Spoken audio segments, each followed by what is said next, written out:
Саламатсыздарбы, эфирде кайрадан Манилүү Маек. Бүгүн бизде конокто Жогорку Кеңештин депутаты Аида Исмаилова. Биз менен болуңуздар.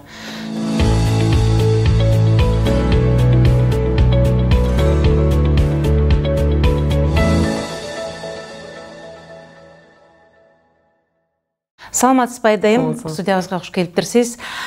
Бүгүн биздин көрүүчүлөрүбүзгө негизи эле өзүңүз жөнүндө айтып кетсеңиз, эмне болуп депутат болдуңуз, кандай окууну бүттүңүз, кантип бүгүн ушу элдин кызыкчылыгы үчүн иштеп жатасыз? Мен Исмаилова Аида, мен Республика Ата Журт фракциясынын депутатымын, социалдык комитеттин мүчөсүмүн. Мектепти бүткөндөн кийин Бишкек гуманитардык университетке тапшырып, чыгыштануу факультетин аяктадым. Чыгыштануу факультетинде Корея экономикасын корей тилче окуганбыз. Мына ошондуктан мен корей тилче эркин сүйлөйм. Анан азыр Жогорку Кеңештин ичинде Кыргыз, Корей достук группасы бар. Ошо достук группасынын жетекчиси болом. Мурунтан бери инвестиция тартып келатам. Мына азыр 15 жылдан бери Жогорку Кеңеште иштегендиктен мына ушул Жогорку Кеңештин иши менен эле алек болуп атам. На уровне мындай мамлекеттин уровнинде азыр ошо Жогорку Кеңеште Кореянын парламенти менен байланышып турабыз да. Анан мен өзүм ошол встречалардын баарын ошо корей тилче алып барам. Котормочуну колдонбойм. Ушундай. Мунуңуз туура, анткени биздин эл өкүлдөрү бир эле кыргыз тилинде сүйлөп, же болбосо Кыргызстандын ичиндеги саясат эмес, сырткы кошуна мамлекеттер менен дагы алакалап иш алып баруу бир чоң ийгилик деп ойлойм. Мына сиз ошол көзөмөлдөгөн социалдык тармак жакта бүгүнкү күндө бизде абдан көп көйгөйлөр болуп жатат. Алардын бири сиз өткөндө бул жөнүндө бир чоң тема көтөрүп чыктыңыз эле. Бизде Центр Петрушевский деген балдар үйү бар. Ал жерде деген кароосуз калган балдар көбүнчө тарыяланат. Өткөндө 8 баланын көчөдө калып калгандыгы жөнүндө айтылды эле. Алардын тагдыры эмне болду? Ошол бул маселенин дагы бул аябай эле чоң көйгөй.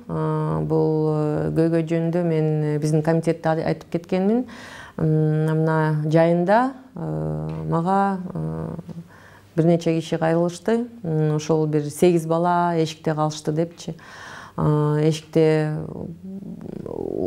дагы укташат экен. Анан тамактануу жер дагы жок болуп, тамак аш жок болуп калып, колдоруна эмне тийсе жеп, акчалары деле жок экен. Ошентип кайрылышканда анан өз көзүм менен көрөйүн деп барып, ошо балдарды бирөөлөр аркылуу же байланыша албайбыз, анткени телефондору дагы жок да. Анан бирөөлөр аркылуу балдарды чакырып, өз көзүм менен көрүп балдарды өзүм сүйлөштүм да. Анан буларды ошол Петрушевский бул мындай реабилитационный центр болуп эсептелет да. Анан ошол жерде текшерүү болуптур. Текшерүүнүн негизинде ошо бир нече ошо 8 баланы тышка чыгарып ийишиптир да. Бул жерде аябай эле туура эмес иш болду. Анткени ошол реабилитационный центрден чыгаргандан кийин ошол чыгарган кишилер бизде бир центр опеки попечительства деген бар да. Ошол жерге маалымат бериш керек болчу.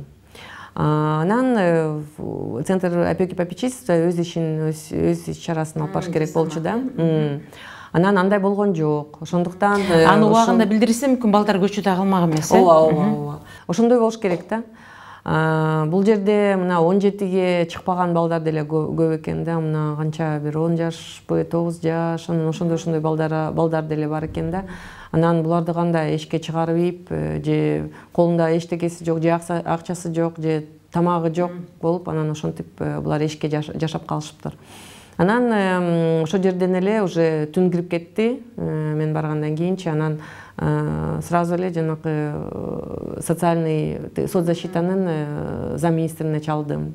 Чалып, анан алар бат-баттан эле неметип ошо общежитияга эле калтырдык ал балдарды. общежитияга калтырдык. Анан мэрия ошо боюнча комиссия түзмөк да. Ошол көйгөй боюнча мен комитетке ошол көйгөйдү да комитетке чыгарганмын. Комитеттен талкуулап, анан ошол мэриянын комиссиясына мен кирмекмин, бирок эч маалымат жок. Мага эч ким же чалган жок, же кагаз жиберген жок. Анан эми өзүм барып кайта көрөм да, тагдыры белгисиз, бүгүнкү чейин. Бирок бул жерде мына биз мындай разовый эле помощь кылдык да, биз балдарды кайта эле ичине киргизип койдук. Бирок чоң аябай провал, вакуум бар да биздин мыйзамда. Анткени бул балдар, бул 17 жаштан кийин балдарды чыгарып эткен. Жалпы мына детдомдордон эшикке чыгарып, анан мындай ошол балдардын келечегин мындай регулировать эткен, контролдогон мыйзам жок болуп атат. Алар өз алдынча тамактап жей албаса, кесиктери жок болсо, андан кийин урлукка барат, ошентип кылмышка барат. Мындай орусча айтканда неприспособленный балдар да буларчы. Анан мыйзам жок болгондуктан ушундай балдар аябай кыйынчылык көрүшөт. Анан ошол мыйзам боюнча мен ошол мыйзамды биздин созыв бүткөнчө ошол мыйзамды чыгарайын деп атам. Азыр ошо юристтер менен чогулуп иштеп атабыз. Анан азыр эми көрөбүз го, бул мына мэриянын комиссиясынын жыйынтыгы кандай чыгар экенинчи. Ошо сиз даярдап жаткан мыйзамдын ичинде биздин жанакы балдар үйүнөн 18ге чыккандан кийин чыгарылып кароосуз калган балдардын тагдыры жөнүндө дагы бар, механизм, бүт немелердин баары ичине кирет. Анан бул мыйзамды жогорку кеңешке алып биз, мен ойлойм, бир ай, 2 айдан кийин уже кирип калат депчи. Бирок анын ортосунда жанакы общественное слушание деген бар. Бул аябай эле мындай щепетильный көйгөй да. Анан ошо боюнча биз балдар менен дагы көп жолу жолугушуп сүйлөшүбүз. Иш алып барып жатасыздар, Анан ошондой иш-чаралар аябай көп да. Дагы бир ошол футбол талаасында дарбаза жыгылып каза болуп калган 11 жашар баланын тагдыры дагы сиз көтөрүп чыктыңыз эле. Ал баланын тагдыры бүгүн эмне болду? Ал баланын иши эмне болду? Бул баланын аты Айсаев Алан, 11 жаштагы бала болчу. Ошо воротанын астында кайтыш болуп калыптыр бул балачы. Мен эне катары апасы менен жолуктум, ата-энеси менен жолугуп, бул кичүү бала экен. Апасы айтат, ошо мен койнумда жатчу, аябай неме жакшы окуучу, акылдуу бала болчу деп. Акылдуу бала болчу. Өзү дагы мындай сыртынан дагы аябай татынакай бала экен да. Анан бул апасын аябай мен түшүнөм. Келип аябай эле ыйлай берет да, болмосочу. Анан эч кимге каалабайм да ушундайдычы. Анан эне катары мен ушул көйгөйгө аябай эле башым менен кирип, мындай жардам берейин дедим.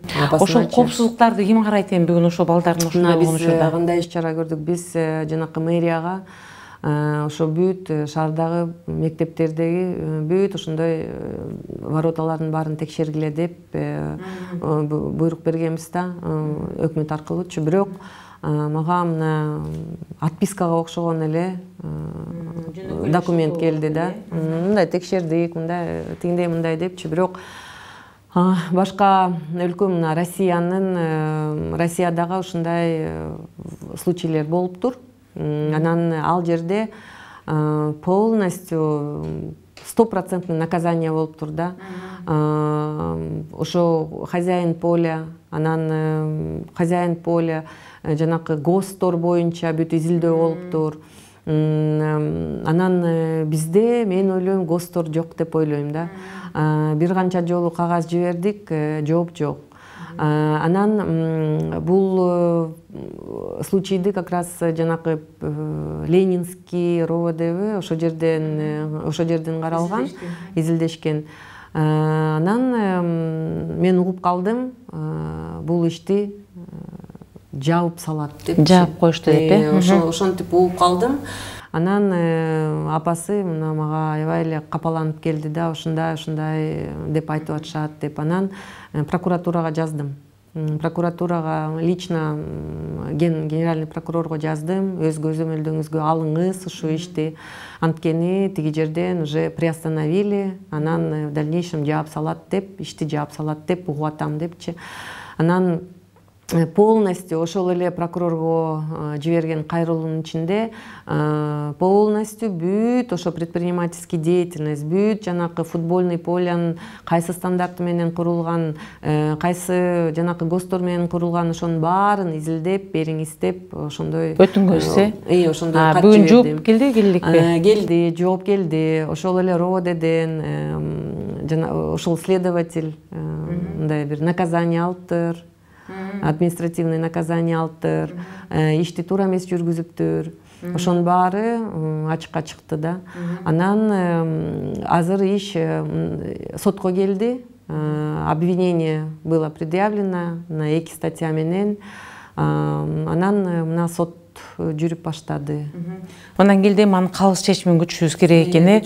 Андан сырткары дагы мен өзүм лично жанакы азыр кичине убакыт жетишпей атат. Ошо шаардагы бүт жанакы стадион, бүт футбольный полелердин баарын изилдеп чыгам деп ойлойм да. Ошо өкмөт менен чогуу. Что балдардын коопсуздугун караш үчүн. Анткени азыр ойлойм мен ГОСТор жок деп ойлоп атам да. Анткени бир дагы документ жиберилген жок мага. Ошондуктан ГОСТ жок болсо, анда өкмөткө буйрук берилиш керек. Ошо ГОСТтун баарын өкмөт алып чыгыш керек. Абдан өкүнүчтүү, эгерде эл өкүлдөрү ушундай бир суроолор менен кайрылып, алгылыктуу жооп ала албай жатса, анда жөнөкөй элге кандай жооп болору белгисиз экен.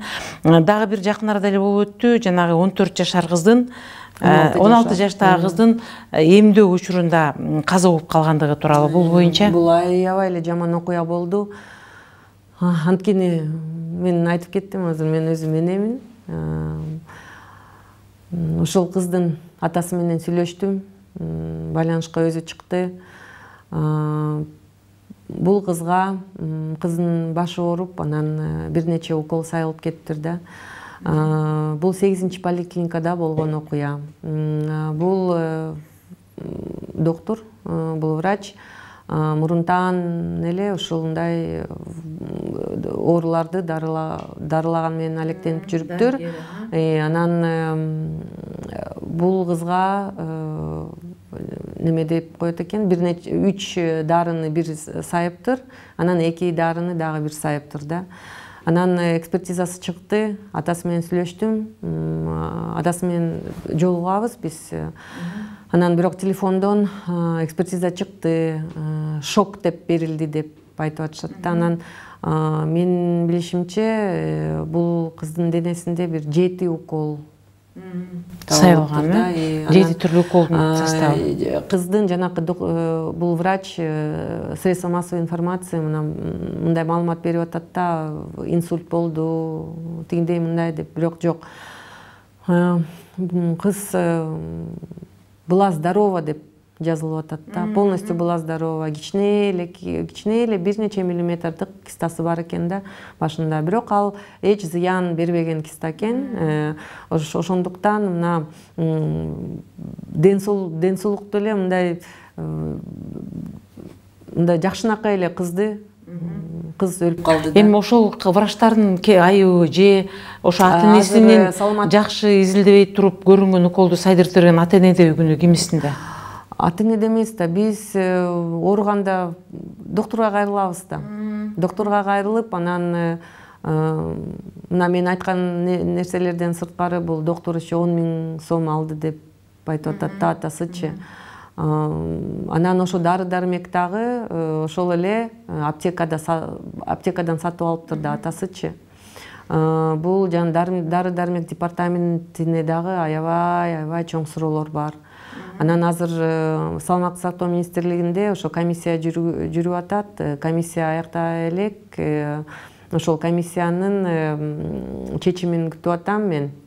Анан эми бул кыздын атасы менен жолугушкандан кийин ошо кээ бир материалдарды алып, анан мен биздин жанакы жумушчу тобубуз бар, саламаттык сактоо системасын изилдөө боюнча ошол биздин жумушчу тобубуз менен чогуу барып, анан чогуу ушул маселени кайта изилдейбиз. Кайра изилдеп, ошол ата энесине колдон келген жардамды көрсөтөсүздөр. Анан кийин дагы бир региондордогу негизги көйгөйлөрдүн бири Жети Үз районунун тургундары. Ошол жерде 5 айыл сизге кайрылган учур болду эле. Алардын атайын ошол бөлүнгөн жер, аларга бөлүнгөн жайытка берилген жерди Кумтөр компаниясы ошолор казып, керектен чыгарып коюшкан, бирок бүгүнкү күнгө чейин алардын орду толукталбай келет деген нерселер. Бул боюнча эмне болуп чечилди? Ооба, бир канча ай болуп калды. Бул 5 айыл, Жети Үз районунун 5 айыл өкмөтү кайрылды мага. Өзлөр келип, бир эки топ киши келди го мага. Анан кайрылышып, бул жердин көйгөйү мындай. Ушул 5 айыл өкмөтүнүн жайыт жерлери казылып кетти, Кумтөр казып салды, кайта кайтаруу болбойт. Анан бизде закон о недрах деген бар. Бул мыйзам боюнча ошол эле айыл өкмөттөргө бир нече каражат которуп бериши керек да, Кумторчу. Өнүктүрүү фонддары. Өнүктүрүү жок. Вообще ошол республикада бир нече кендер бар да. Анан ошол жерлерди, ошол кен иштеп ошол компаниялар иштеп аткан жерлер казылып кетсе, ошол биздин ошол мыйзам боюнча айыл өкмөттөрүнө акча которуп берилет да. Бирок Ысык Көл, Жети Үз районунда, мына жалпы Ысык Көл областында мындай болуп атат. Биздин өкмөтүбүз жанакы өнүктүрүү фондун түзүп алды да. Ошо өнүктүрүү фонд аркылуу которулат да каражатчы. Бирок мына каражаттын баары ошо өнүктүрүү фондунун ичинде эле бирдеме болуп атат да. Бир аябай кызыктуу иштер болуп атат. Анткени мен өзүм барып, өзүм ошо айыл өкмөттөрүнө чыгып, ошол айылдарды көрүп келдим. Менимче каражат жакшы берилбей атат. Бул өнүктүрүү фондуна түшкөн каражат бүгүнкү күндө ошол кыйналган, ошо жабыркаган элге жетпей эле деген маселе турат. Мына ошол эле өнүктүрүү фондуна барганмын. Бир нече ай мурун барып сүйлөшүп келдим да. Мына мурунку жетекчиси мынтип айтты: бизден кеткен жок, бизден мурун 2 байкоочу кеңешибиз бар, андан мурун акимият бар деп. Анан менин мындай оюм пайда болду да, ошол бул аябай эле бир схема болуп атат депчи.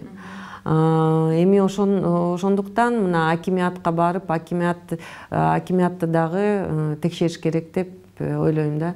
Анан азыр мен жасап аткан ишим ушул көйгөй боюнча бул жанакы өнүктүрүү фондунун каражатын кайта кароо боюнча, кайта бөлүштүрүү боюнча механизмдерди кайта карап атам да.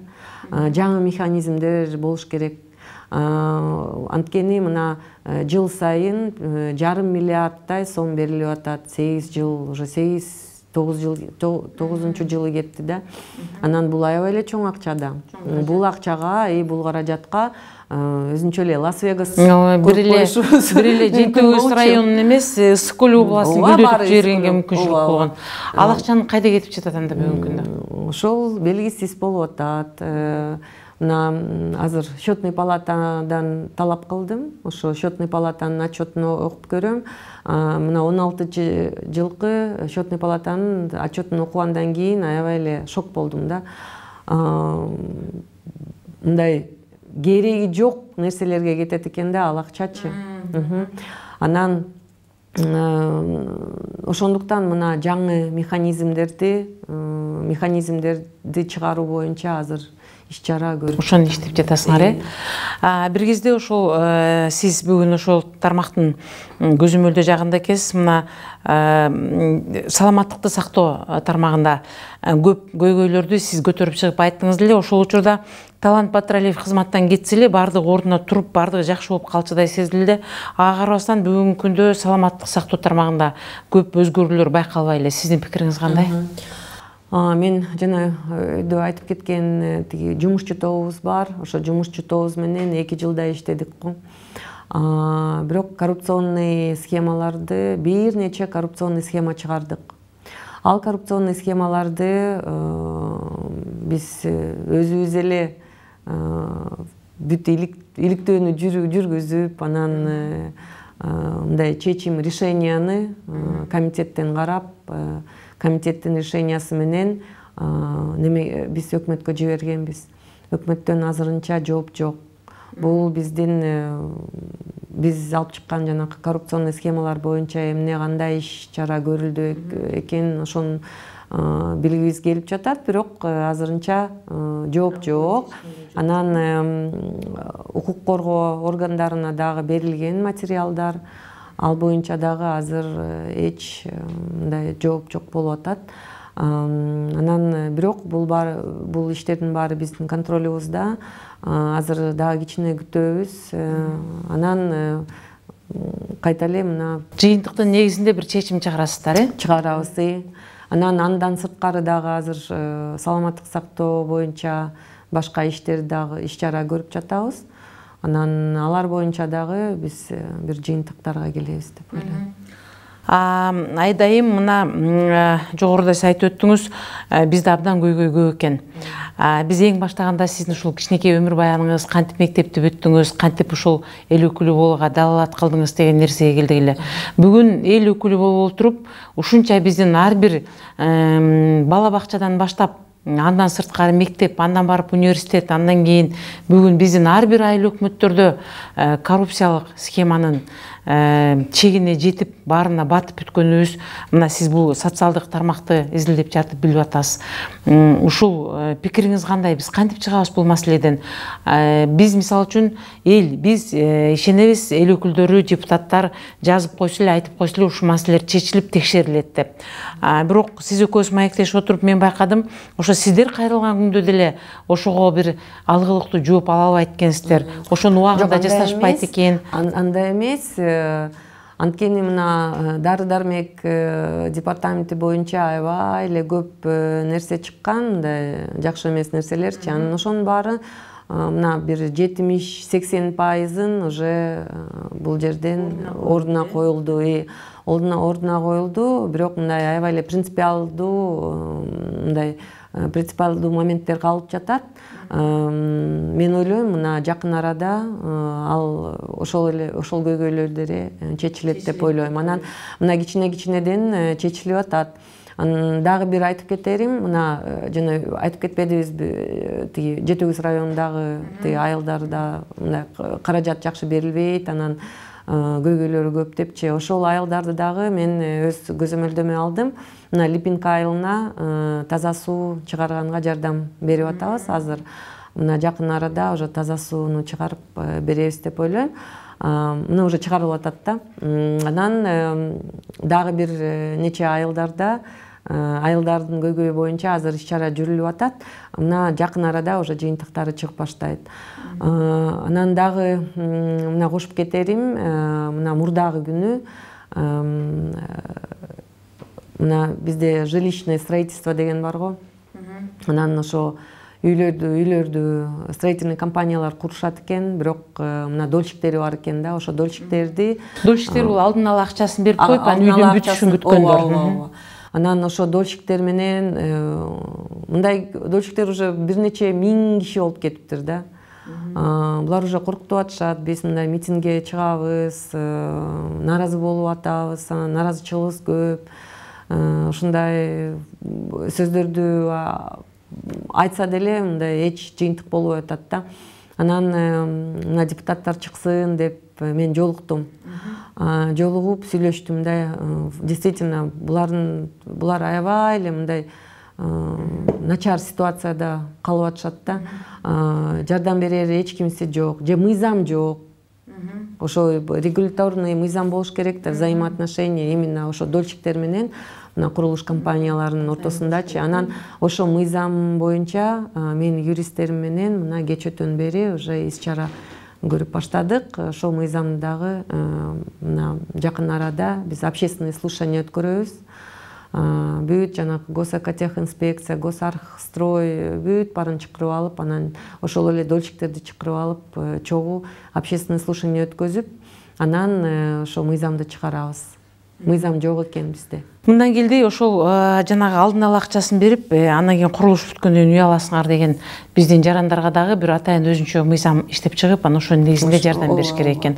Мыйзамдын жоктугунан пайдаланып, кээ бир учурда ошолор 10 жылдап, 15 жылдап акчасын берип коюп, бирок үй ала албай жүргөн жарандарыбыз абдан көп экен.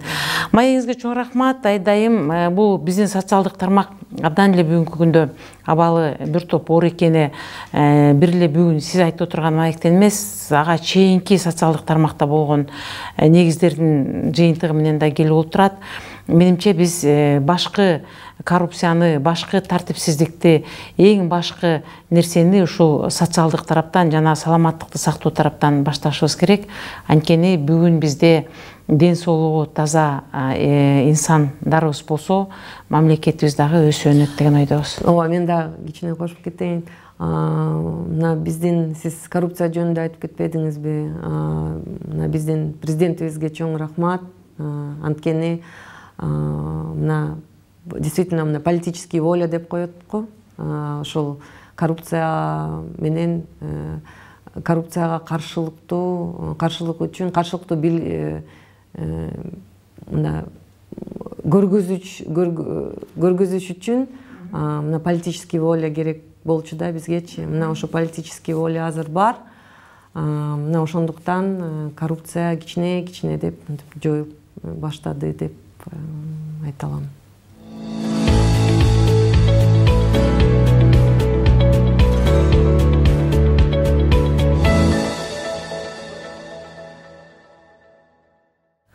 Ушуну менен маанилүү маегибиз соңуна чыкты. Сиздерге бүгүн Жогорку Кеңештин депутаты Аида Исмаилова келип маек коюп берди. Берүүнү мен Үмүт Мукамбетов алып бардым. Кайрадан кезишкенче саламатта болуңуздар.